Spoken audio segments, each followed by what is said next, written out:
Hello guys, आज का हमारा टॉपिक है टाइप्स ऑफ इम्यूनिटी।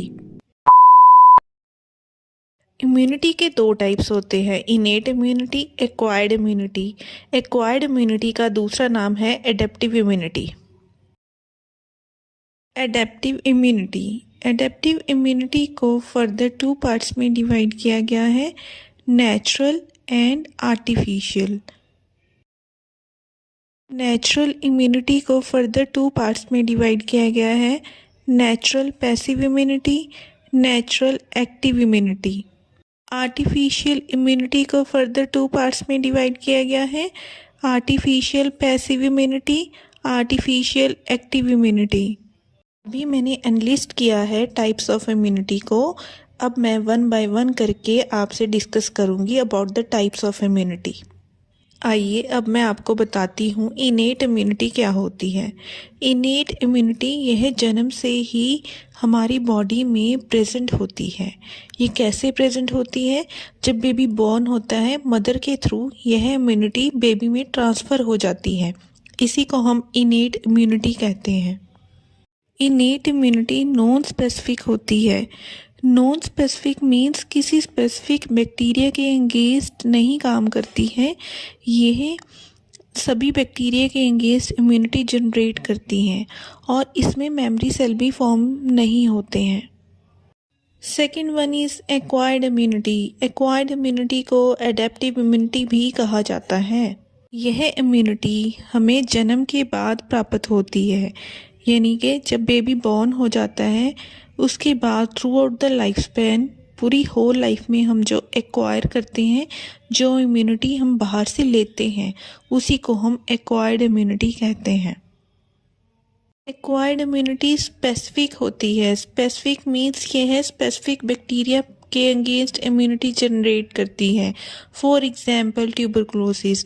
और यह मेमोरी सेल को फॉर्म करती हैं। मेमोरी सेल क्या करते हैं?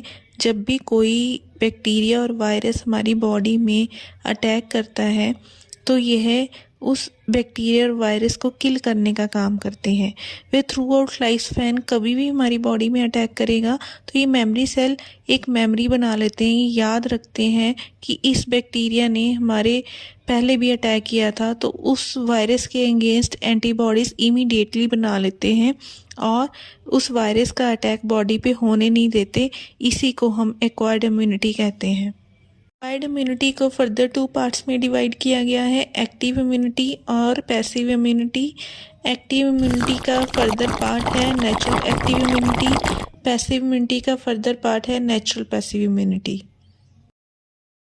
नेचुरल एक्टिव इम्यूनिटी, यह इम्यूनिटी तब जनरेट होती है जब बॉडी में किसी भी टाइप का इन्फेक्शन होता है, कोई भी बैक्टीरिया और वायरस हमारी बॉडी में एंटर करता है तो हमारा इम्यून सिस्टम जो है वो एक्टिवेट हो जाता है।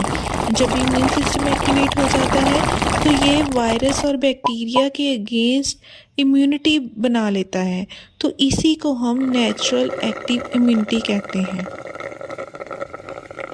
नेक्स्ट है नेचुरल पैसिव इम्यूनिटी। इस टाइप की इम्यूनिटी जन्म के बाद प्राप्त होती है, like mother to baby by breast milk. Because breast milk में कई तरह के एंटीबॉडीज़ होते हैं जो बेबी को इम्यूनिटी प्रोवाइड करते हैं। इस प्रकार की इम्यूनिटी को हम नेचुरल पैसिव इम्यूनिटी कहते हैं। नेक्स्ट है आर्टिफिशियल एक्टिव इम्यूनिटी।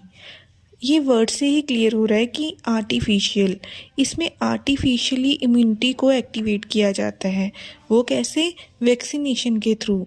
जब कोई भी वैक्सीनेशन दी जाती है तब हमारा इम्यून सिस्टम इम्यूनिटी बनाता है।